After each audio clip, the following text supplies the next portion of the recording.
Footsteps, Chapter 50. One morning, Mrs. Eddy said, "If you are a Christian Scientist and can speak the word and it is done, all right. But if you have to argue, be very careful what you argue."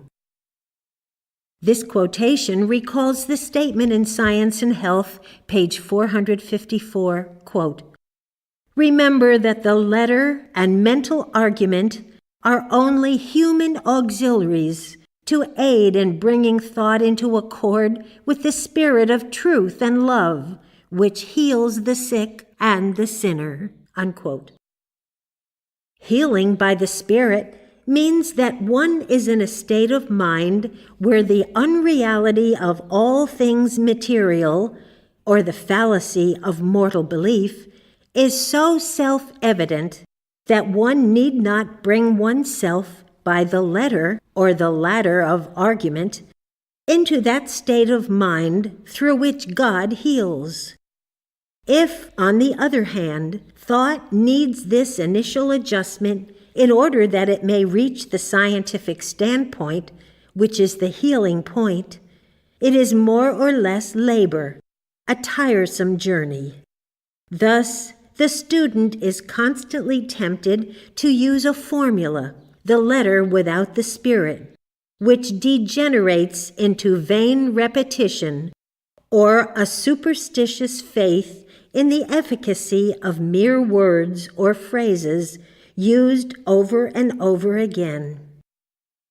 Even the scientific statements in the textbook are not exempt from such a classification of being a formula when misused in this manner. Such a situation is illustrated by prize fighting, where a man is instructed in this art according to certain rules. Yet, when the actual hour of the match comes, he cannot fight by applying mechanically what he has learned in the instruction book, but must diagnose and apply his knowledge to meet each juncture as it presents itself.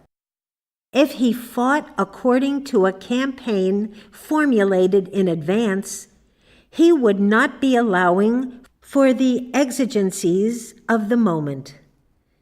Such an unintelligent procedure would show that he had not studied the art of prize fighting sufficiently to make it his own. A formula always betrays a lack of understanding. It is usually the effort to parade in borrowed garments, relying on memory rather than spirituality. When one uses the inspired instructions in Science and Health to spiritualize one's thought, he is applying them properly. One must never accept the notion that his scientific arguments constitute spiritual ammunition to be fired at a patient to heal him. In reality, the practitioner fires these arguments at himself to lift his own thought to the place where it is open to reflect the healing power of divine truth and love. Suppose a man were in a fort without a gun, but near at hand is a soldier with one. The first man might lift the soldier to his shoulders in order that the latter might fire over the wall at the enemy. Hence, we see in this process that the act of lifting up the soldier would not be the act of shooting at the enemy, for the soldier does that after he is lifted up. So the act of lifting up the Christ through our mental argument does not heal the sick. But when the Christ is lifted up or exalted in consciousness as the real and only healing power, it accomplishes the healing. There are only a few formulated statements in Christian Science which must necessarily be repeated over and over again.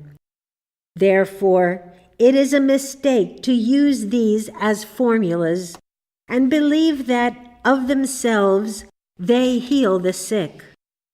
Their use is defined by Mrs. Eddy when she calls them auxiliaries to aid in bringing thought into accord with truth and love.